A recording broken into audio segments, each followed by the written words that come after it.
Welcome to Mind, Muscle, and Metabolism, the Jade Teta podcast. Here you get the in-depth science and practical tools needed to change your body, optimize your health, and elevate your mindset. I'm Dr. Jade Teta, and here is what I want you to know.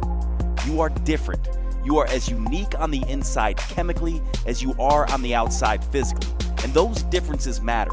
They matter because there is only one rule to achieving optimal health, fitness, and body change.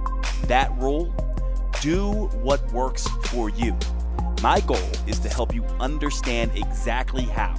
I'm so excited you're here. Your transformation starts right now.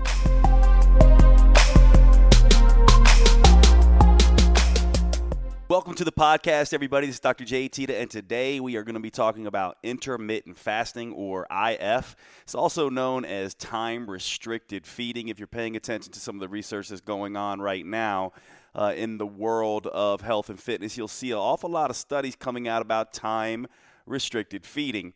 And this just means basically the same thing as intermittent fasting. So let's cover some definitions here really quickly.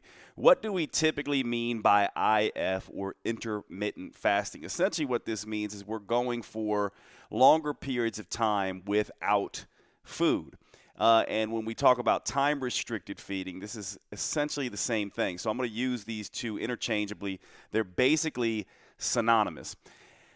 Now, I know that people get excited about things that are new. One of the things that we humans have that is sort of one of these delusional states that I often talk about the human brain, is we tend to overemphasize anything that is new and underemphasize anything that is old, which is kind of backwards when you think about it, right? Because usually if things stay around for a long period of time, it's because they work pretty well.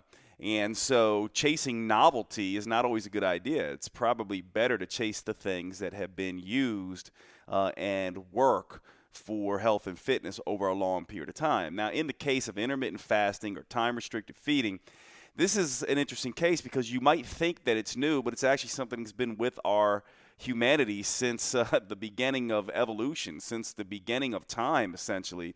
We humans had to go long periods of time without food. In fact, for the millions of years that we've been on this planet, that was essentially 99.99% of our existence was not knowing when we get our next meal or if we would get our next meal. And so our bodies developed in this sort of feast and famine reality. And now we're starting to learn that this is built into our genes. It has lots and lots of benefits, but also has a whole lot of downside as well, because if you can imagine, in a world where food is not available and you don't know when your next meal is going to be available to you, what's going to happen when food is around? You're going to take every single advantage to eat as much of that food as you can, right? That's sort of what we do.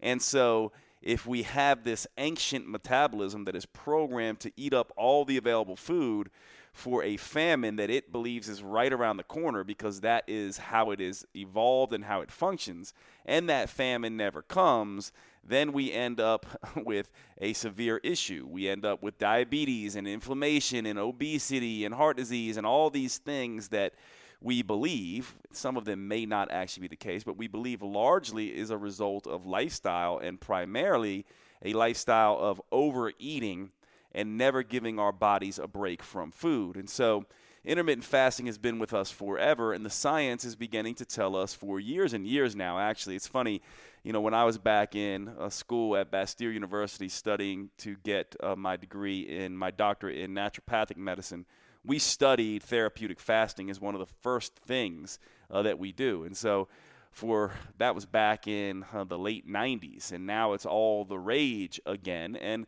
it's kind of too bad that it fluctuates this way, but at least what happens is we know more than we've ever known before. And so I'm going to give you, hopefully in this 20 minutes or so, 30 minutes or so, a really deep dive into intermittent fasting. Now, most people who are exploring diets and doing biohacking and that kind of thing are doing it to primarily look good. Now, obviously, meaning weight loss, fat loss. Now, there are other goals. There's look good, there's feel good, there's live longer, there's function better. But most people are going to be in the look good category, right? We want to lose weight. And the good news about that is typically when you lose weight, you're also going to look better, you're going to feel better, it's going to help you live longer, and it's going to help you function better. And so, when you lose weight, if you have excess fat on your body, it serves all those goals. So I'm going to focus on this from a lose weight perspective and not get into a lot of the other science. I'll touch on it briefly. But when we're talking about weight loss, more specifically fat loss, we need to be thinking about the two things that are required for fat loss: a calorie deficit that is sustained, and that's a big important word there, sustained. What good is a calorie deficit if you create it one day, and then because of that creating of a calorie deficit one day, you end up having 10 days in severe calorie excess? And this is oftentimes what happens to people, and we have to be careful about that. So we need to have a calorie deficit that is sustained over the long run. And we also need to have hormonal balance. Now, the way most people go about this is they think, let's just cut calories, not realizing that when you do that, that creates an imbalance in hormonal biochemistry, which then leads to the metabolism doing what it does best, which is compensating, adapting, and reacting, and pushing you into what I call metabolic compensation, which means increased hunger, increased cravings, unpredictable, unstable energy, lack of sleep, changes in mood, and all of that kind of stuff.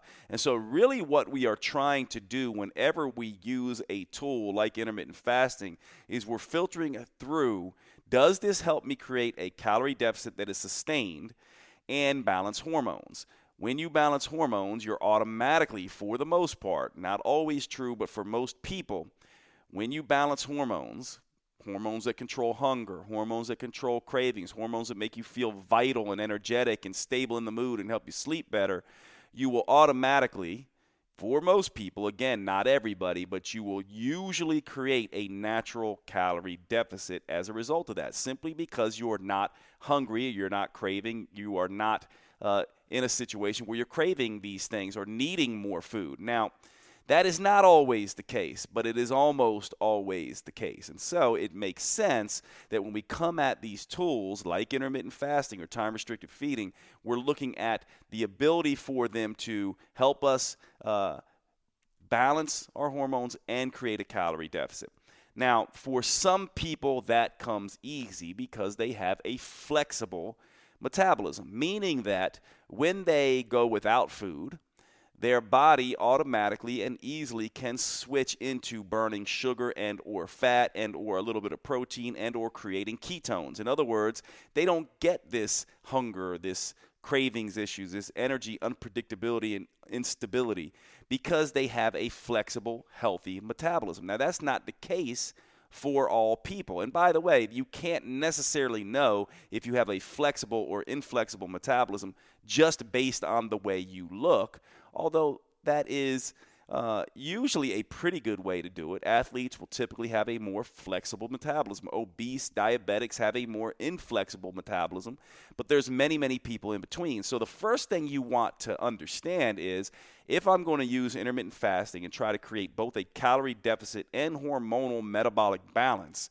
I first have to ask myself, do I have a flexible or an inflexible metabolism? If I have a flexible metabolism, then I have hunger, energy, and cravings, what I oftentimes refer to as HEC as an acronym, or HEC. My HEC is in check more often than not when I have a flexible metabolism. I also like to use the acronym SHMEC, S-H-M-E-C, sleep, hunger, mood, energy, and cravings. When my SHMEC is in check, it usually means, or if I can keep it in check or keep it under control, it usually means I have a flexible metabolism. So the first thing I want to do and ask you to do before we start talking about the different variations of intermittent fasting or time-restricted feeding is I want to ask you, do you have a flexible or inflexible metabolism? And there's a few questions that help clue us into this, and so I'll do this really quickly.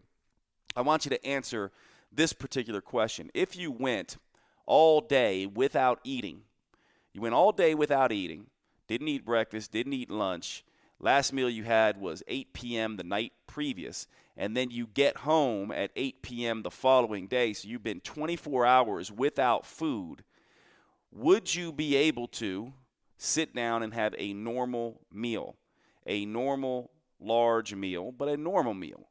Or would you want to eat and eat and eat and eat? In other words, one person goes 24 hours without food. They can come home, have a normal meal, and feel good and stable and balanced and go to sleep without having cravings and wake up the next day and just be back to eating normally. Another person, and you'll know who you are, goes 24 hours without eating and then ends up consuming 5,000, 6,000 calories in one sitting, or goes on to largely make up that calorie deficit created in that 24-hour period over the next 24 to 48 hours. In other words, they may have created this huge calorie deficit on the 24 hours they weren't eating, but then they more than make up for it in eating like crazy over the next day. And if you are someone like that, then you are an inflexible person. If you're someone who can eat normal, then you are a flexible person. Here's another question to ask yourself. If you skip meals, do you feel lightheaded? Do you feel irritable? Are you not able to focus? If you're someone who can skip meals like breakfast and feel relatively normal, then you're a flexible metabolic type, likely. If you're someone who can't focus, then you are probably an inflexible metabolic type. Here's another final question I'll ask you. Let's say that you didn't eat breakfast. Are you likely to overeat at lunch as a result of that, or are you likely to just eat normally? Again, if you're likely to overeat, then you are a compensator and you probably have an inflexible metabolism. If you are not and you're able to eat normally, you have a flexible metabolism. Because here's what's happening with a flexible metabolism. You are in a position where fuel is not available to you to eat. A flexible, adaptive, healthy metabolism should be able to deal with that just fine by using up the glycogen stores on your body. That's the storage form of glucose. By perhaps using a little bit of protein from muscle tissue, burning some extra fat to maintain the energy needs of the body. An inflexible metabolism will be stuck in sort of what we call sugar burning mode. It does not dip well into fat burning mode. It doesn't jump into producing ketones quickly. And so it goes into what I call the sputter effect, like an engine sputtering that is not getting the fuel to the engine efficiently. It's not, getting the spark plugs aren't firing correctly. The fuel injection isn't working right. And all of a sudden the car backfires or sputters or completely stalls out. And so you need to understand this. Whether or not a intermittent fasting program will work for you is determined largely by your flexible or inflexible metabolism. Now, here's the interesting thing about that. Doing an intermittent fasting program, and it's a very big if, you can stay on it. That's why I like to say intermittent fasting, the acronym for that is if. And I oftentimes like to say IF will work for you well if you have a flexible metabolism. But the interesting thing about that is for people who have inflexible metabolisms, intermittent fasting can help them create a flexible metabolism if it is done the right way. And so I will cover that for you here. Now, there's many different ways to do intermittent fasting. For me, if you're an inflexible type, the best way to start is nighttime fasting. Essentially what this means is 12 hours without food and 12 hours with food. This is pretty easy to do because most of that 12 hours you are sleeping, right? So in this particular regime, you'd stop eating at 8 p.m., right? And then you would start eating the next morning at 8 a.m., 12 hours. Unlike most people, what they do is they eat right up to the time they go to bed, maybe 11 o'clock, and then they eat again first thing when they wake up in the morning at 6 a.m. What you want to do is you want to create a 12-hour fast. We call this nighttime fasting while you are sleeping. To me, this is one of the biggest things that we probably all should be doing. It's easy to do. It's beneficial. It creates equal time with and without food. Now, if you are an inflexible type, what you can do is you can have a situation where 8 p.m. to 11 p.m., let's say, or 12 a.m. when you go to sleep, you can have non-calorie foods. Now, there's no real such thing as a non-calorie food, but there are foods that provide such little calorie density that it's of little consequence to your metabolism. Things like celery and cucumber and pickles and peppers and leafy greens and things like that. These things can be highly beneficial for inflexible types who just need to be eating something, whether because of a behavioral aspect or because of a biological aspect. It provides a little bit of bulk, a little bit of something to munch on, and occupies the brain a little bit. So for an inflexible type, that's what you can do. Now, we also have intermittent fasting, which means you're going a little bit longer. Typically, when we say intermittent fasting, the most popular regime is a 16-hour fast, which means you're essentially skipping one meal. You're going to bed at 8 p.m., let's say, and you're not having your first meal until 12 p.m. the next day, lunchtime. You're skipping breakfast, basically. So typically, this is a 16-hour fast, and this can be highly beneficial, again, in helping you to balance out your biochemistry, help you to dip into fat-burning mode. If you're always in the fed state, how do you expect your body to burn up fuel on your body? We don't have to get into a biochemistry discussion about this. It's literally common sense.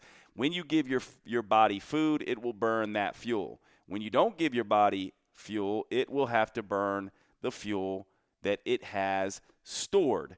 Now, if you have an inflexible metabolism, it's going to probably be burning sugar and protein from your muscle tissue versus your fat, and that's why this discussion can be important. So if you're a flexible type, then you're not going to have any issue skipping breakfast. If you're an inflexible type, you might need to use some of these foods, some of these water-based, low-calorie foods like water-based vegetables. You also may be able to use something like a whey protein that is just pure whey protein, 20 grams, 22 to 25 grams of whey protein. Whey protein can be picked up pretty much anywhere, and meaning that you can get it at Whole Foods, you can get it at Vitamin Shop, you can get it at most natural health food stores, but you want one that doesn't have extra sugar in it. You want a protein replacement shake, not a meal replacement shake. The difference between a protein replacement shake and a meal replacement shake is that a protein replacement shake does not have a lot of carbohydrates or fat in it, whereas a meal replacement shake does. And so you want a protein replacement shake. That could be egg white protein, that could be whey protein, that could be pea or hemp or any of those things, but you want some protein. You also can use branched chain amino acids or glutamine or just regular amino acids, BCAAs, valine, isoleucine, and leucine. These can be purchased as well over the counter and have even less calories and can have some hunger suppressing and crave reducing and energy balancing effects. I like the BCAAs. That's why I like whey protein, because it's very rich in branched chain amino acids. And branched chain amino acids are both gluconeogenic, meaning they can be used as the backbones to make glucose for the body, and they're also ketogenic, which means they can help the body make ketones. So they're a great way, and this has nothing to do with the muscle stabilizing effects of leucine, which are well known. Leucine is an mTOR stimulator and basically can help. What that essentially means, for those of you who aren't biochemists, helps keep muscle from breaking down. That is the signaling molecule that helps keep muscle from breaking down. Leucine can be very beneficial there. So branched chain amino acids, whey protein without carbohydrates, and these other low-calorie, fiber-based foods can be useful for inflexible individuals, so they feel like they're munching on something. The next type of fasting would be the alternate day fasting, where now you're essentially, or 24-hour fasting rather, you can extend that intermittent fasting from 16 hours to 24 hours. Now you're eating every evening. You're skipping both breakfast and lunch, and the same type of approach applies.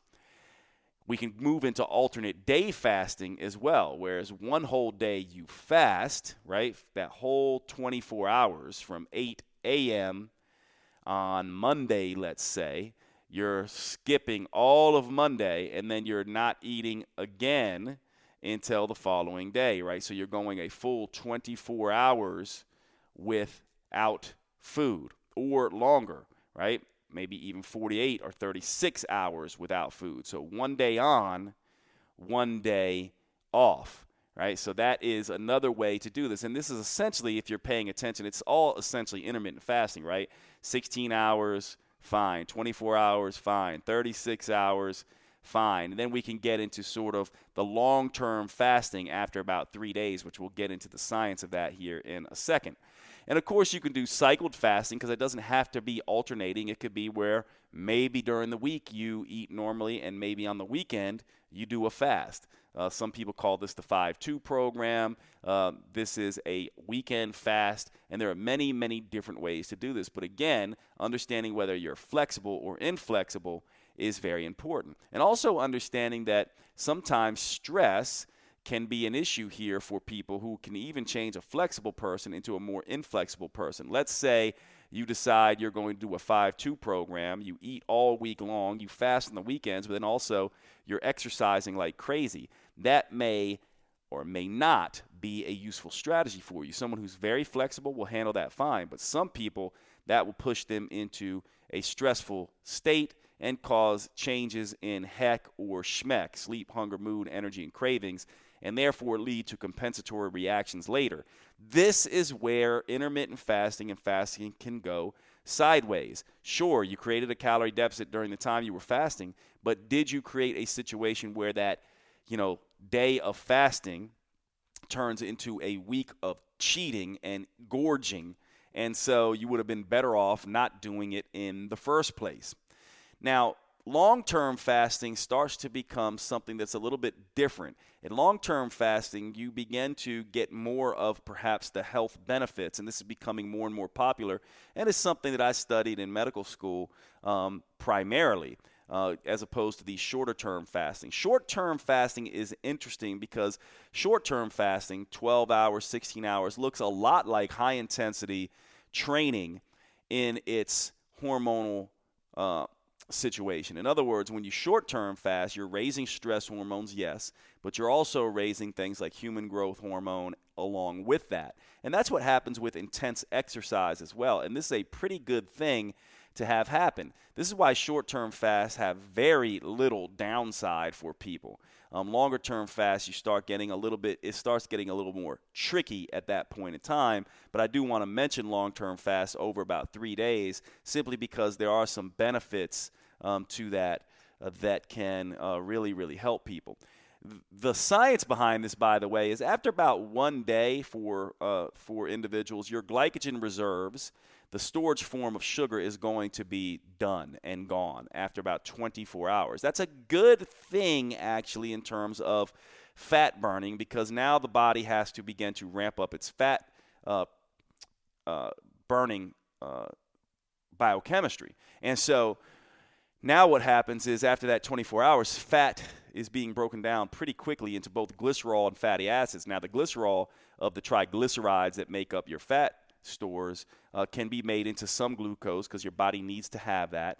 And then the fatty acids can be burned for energy. Now, during this time between 1 and 3 days, you're also now starting to pick up breaking down some protein. Primarily, you're going to be using protein in fast turnover tissues like the lining of the intestines and things like that. And so that can be tricky when someone has been fasting and is sort of creating this situation where they're getting a lot of turnover in their GI system, and then they throw a pizza or cheesecake on top of that when they break their fast. Might not be so ideal.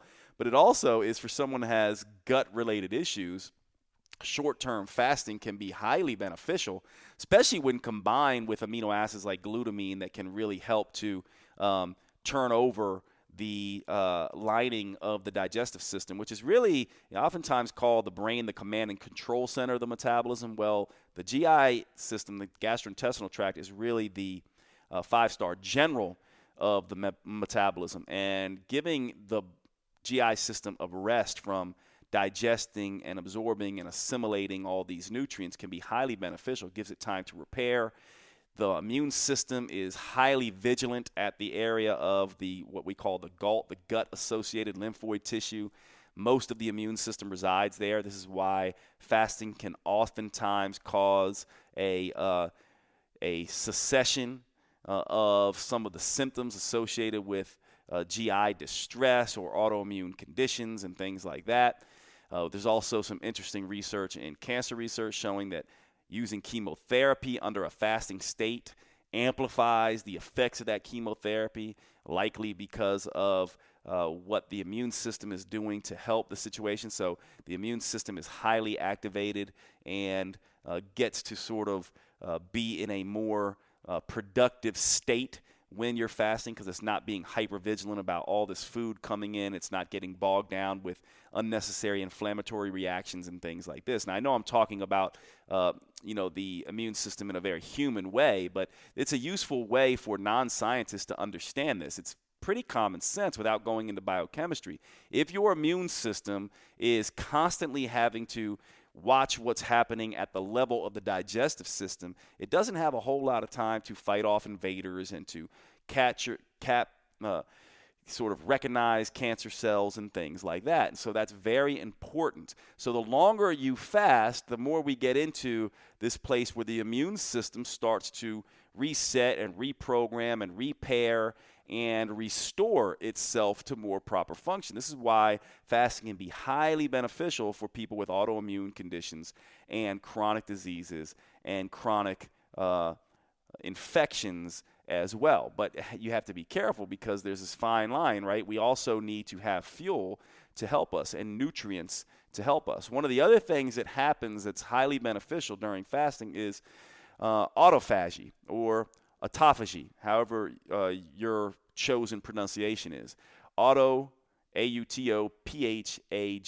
for those who have never heard this term. And this is essentially self-eating, right? Automatic self-eating. And you might say, what do you mean by self-eating, Jade? Essentially what this is the body essentially saying, oh, well, you know what? We haven't been able to vacuum and sweep out and get the cobwebs and repair and fix, the broken siding on the cells and all that kind of stuff. In other words, it gives the body time to clean out cellular debris, to repair mitochondrial membranes, to make sure the organelles are functioning, to upgrade and adapt a little bit and help the cells function better. There are many things we're beginning to see that this is highly, highly beneficial for our metabolisms to have time without food. And you might think, well, if I'm not eating, how am I repairing? Well, what you're essentially doing is if you can imagine your apartment or your home where things are so busy, kids are running in and out constantly, dogs are running in and out constantly, you're constantly doing and going and trying to defend the house. Let's say you got a band full of cowboys and Indians outside trying to get in your house and you're having to fend it off. You're not going to have time to clean it up, to sweep, to do all the things that you need to do. And so by the time that assault is over, you're going to have a pretty badly damaged cell that's not functioning correctly. And so you need time to re-provision, to clean up, to fix the broken walls, to adjust the crooked pictures on the wall, to restock the refrigerator, to do all the things necessary to keep your place clean and functional and livable. Well, it's the same with your cells, and fasting can do that for you as well. And that begins to happen after about 3 days or so of fasting. And so fasting can be highly beneficial.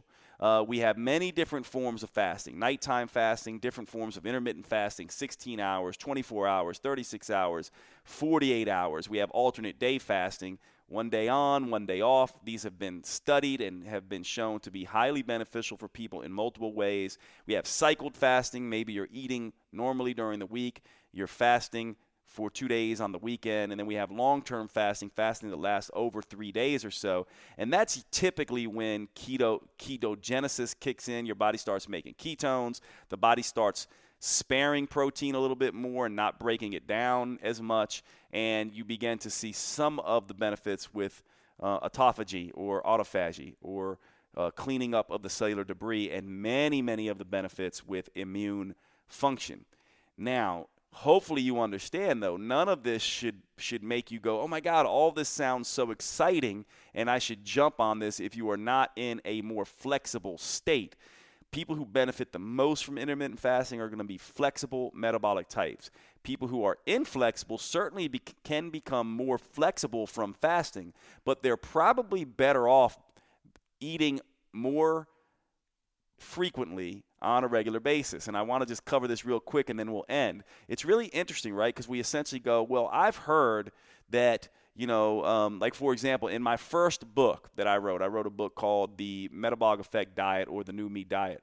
My brother and I wrote this book together, and we had certainly seen a lot of great effects, even at that time, with intermittent fasting and keto-based diets and things like that. But we wanted to write a book for the inflexible metabolic types, the people who have their schmeck out of check, their hunger, energy, and cravings out of check. The last thing we would do is be like, let's give all these people who have never dieted before and have never even become aware of how their body functions with food, let's just take it all away from them. Let's make them not eat or tell them to restrict or give them intermittent fasting. That failed. We had tried that when we were younger and dumber. The best approach for an inflexible type is to eat small, frequent meals that will stabilize hunger, energy, and cravings and help them learn to adjust these small meals, macronutrient ratios, carb, fat, protein, to balance energy. Eating small, frequent meals oftentimes is the best way for people to learn how one meal affects them negatively and one meal affects them positively. So when you are dealing with an inflexible metabolism, a diabetic or someone who is obese and someone who is chasing their schmeck all over the place, the wrong approach is to take the calories completely away, create this calorie deficit, this extreme deficit, because that can cause extreme metabolic compensation as a result. And so most people who are inflexible, and all you have to do is ask them, is your schmeck in check when you miss meals or not? And that will pretty much tell you they want to start very slowly. So if you are going to do intermittent fasting with them, do it in an inflexible, from the perspective of someone with an inflexible metabolism, which means you're probably going to have to give them something for their body to use to help them ease into this fast. Branched chain amino acids are great for that. Fiber-based supplements are great for that. Fiber-based foods and water-based foods are great for that. Protein shakes without fat and carbohydrate are great for that because all these have very little calories, so can hopefully put them in somewhat of a fasting low-calorie state and get some of the benefits without throwing them so off. So hopefully that's beneficial for you guys, and I'm going to end the podcast here. I will see you guys at the next show.